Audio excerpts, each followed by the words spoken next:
اگر اللہ چاہے تو قرآن کہتا ہے کہ جناب عیسیٰ پنگوڑے میں کہتے ہیں انی عبد اللہ آتانی الکتاب، میں اللہ کا بندہ ہوں اور کتاب لے کے آیا ہوں۔ یعنی وہ پنگوڑے میں بھی یہ گفتگو کر دیتے ہیں اگر اللہ، اسی کو معجزہ کہا جاتا ہے۔ اور کتاب و سنت اس سے الحمدللہ معمور ہے، بھرپور ہے۔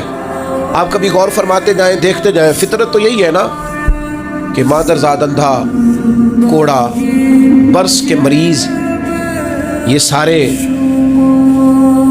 کسی طبیب کے پاس جائیں، ڈاکٹر کے پاس جائیں، علاج کرائیں۔ اور آج کل کی ہماری زبان کے اندر اگر کوئی شخص مریض ہے تو پہلے وہ ٹیسٹ کرائے، پھر اس کے بعد ڈاکٹر کا تجویز کردہ نسخہ استعمال کرے، آپریٹ کی ضرورت ہے تو آپریشن کرائے، پھر ٹھیک ہوگا۔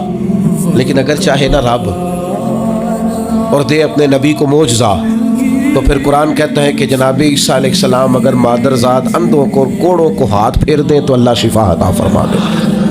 اور یہ تیسرے پارے میں آپ کو میسر آئے گا، ملے گا۔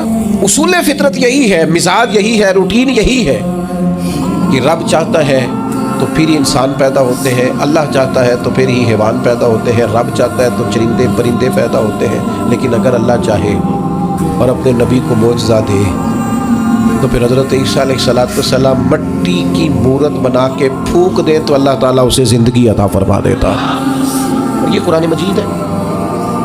اب وہ لوگ جو ضد کر بیٹھتے ہیں نا معجزے کے مقابلے میں کہ میری عقل نہیں مانتی، تو بھائی ان سے ہماری گزارش یہ ہے کہ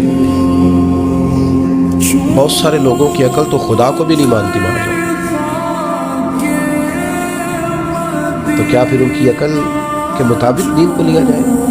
پھر یہ کیا کہہ دیا جائے گا کہ چونکہ تیری عقل میں نہیں آتا تو لہذا ہے ہی نہیں معذرت۔ تو معجزہ جو ہوتا ہے نا، معجزہ وہ اللہ کی عطا سے نبی کا کمال ہوتا ہے۔